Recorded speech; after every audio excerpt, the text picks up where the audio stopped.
Kenapa? Yang meninggal Pak karena keterlambatan penanganan Pak. Karena pas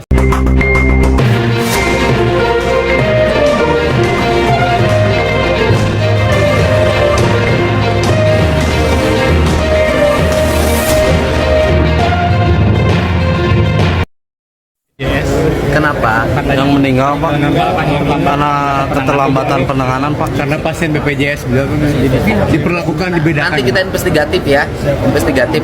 Jadi nanti kita investigatif. Apapun ya bagi saya, rakyat kecil harus dilayani dan gubernur sudah buat surat edaran loh ke seluruh rumah sakit bahwa tidak boleh ada pasien yang tidak terlayani. Kalau dia punya BPJS maka pakai BPJS. Kalau tidak punya BPJS dilayani, kemudian tagihannya nanti dikirim ke Dinas Kesehatan Provinsi. Karena di Dinas Kesehatan Provinsi sudah ada plot anggaran untuk membantu masyarakat yang tidak punya BPJS. Jadi kalau kemudian benar tidak dilayani, berarti direktur rumah sakitnya itu mengabaikan surat gubernur. Dan kita akan berikan sanksi. Tuhan itu apa sih Pak Wayan? Ah, ini dia kan. Wah, mulai. mulai. Tapi kembali kepada pertanyaan Kang Bu tadi, cerita tadi kan, bahwa siapa mengenal dirinya, dia mengenal Tuhannya. Artinya kenali dirimu, maka kamu mengenal Tuhanmu. Artinya lebih sederhananya begini, kenali dirimu sampai kau tahu siapa yang kau tuhankan. Oke. Kenali dirimu sampai kau sadar siapa yang kau tuhankan. Apakah tubuh material, tubuh energi, apa kecerdasan? Oke.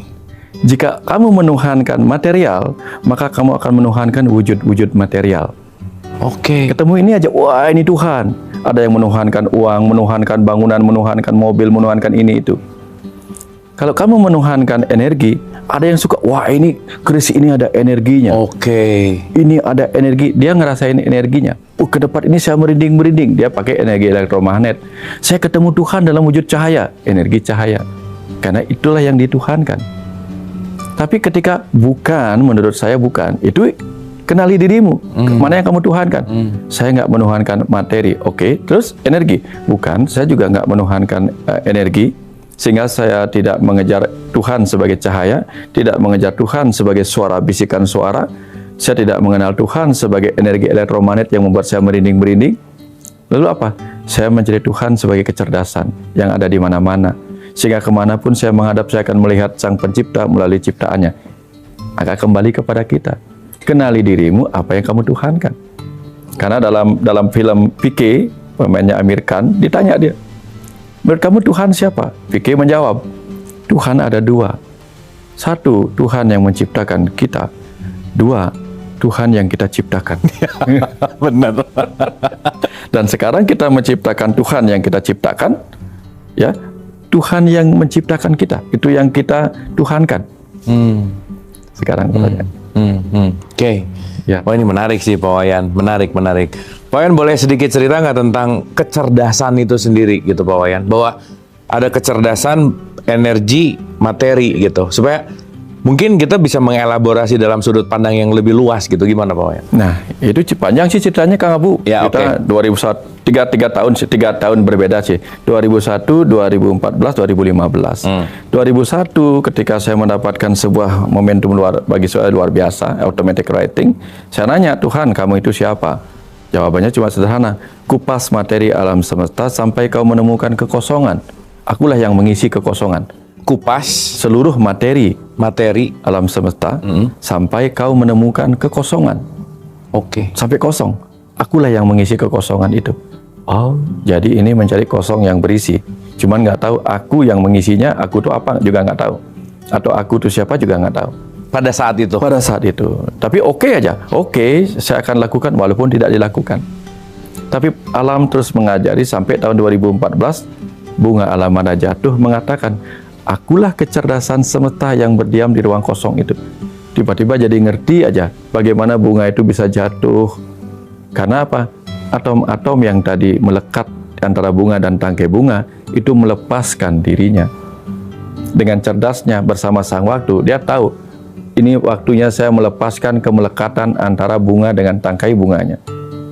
Kalau bukan karena ada kecerdasan di ruang kosong di antara itu, nggak bisa. Nah, di situ saya paham. Bunga ini dibentuk oleh atom-atom. Atom-atom itu ada ruang kosong, ternyata ada kecerdasan. yang tadi mengatakan akulah kecerdasan semesta yang mengisi ruang kosong. Oke, baru di situ paham siapa yang mengisi ruang kosong, kecerdasan. Dan kecerdasan itu membuat saya paham, oh ini yang versi agama mengatakan Tuhan itu tidak laki-laki, tidak perempuan. Dulu saya bingung, gimana cara memikirkan tidak laki-laki, tidak perempuan. Kayak apa jenis kelamin yang tidak laki-laki, tidak perempuan, susah. Tapi begitu dia mengatakan akulah kecerdasan semesta, saya berhenti menanyakan kamu laki-laki apa perempuan. Kan nggak mungkin kecerdasan itu kita tanyakan laki-laki apa perempuan, nggak mungkin. Oke. Dia mengatakan Tuhan dikatakan bersifat tidak basah oleh air, tak terbasahkan oleh air, berarti selalu kering. Tapi juga dikatakan tak terkeringkan oleh angin, berarti selalu basah. Lah ini basah apa kering? Tapi begitu dia menyebut akulah kecerdasan semesta, saya nggak mikir lagi dah, ini basah apa kering? Nggak mungkin saya menyocokkan kecerdasan dengan basah apa kering, nggak nyambung. Akulah sifat Tuhan tidak terlukai oleh senjata, tidak terbakar oleh api. Gimana caranya membayangkan Superman, Super God, nggak nyambung.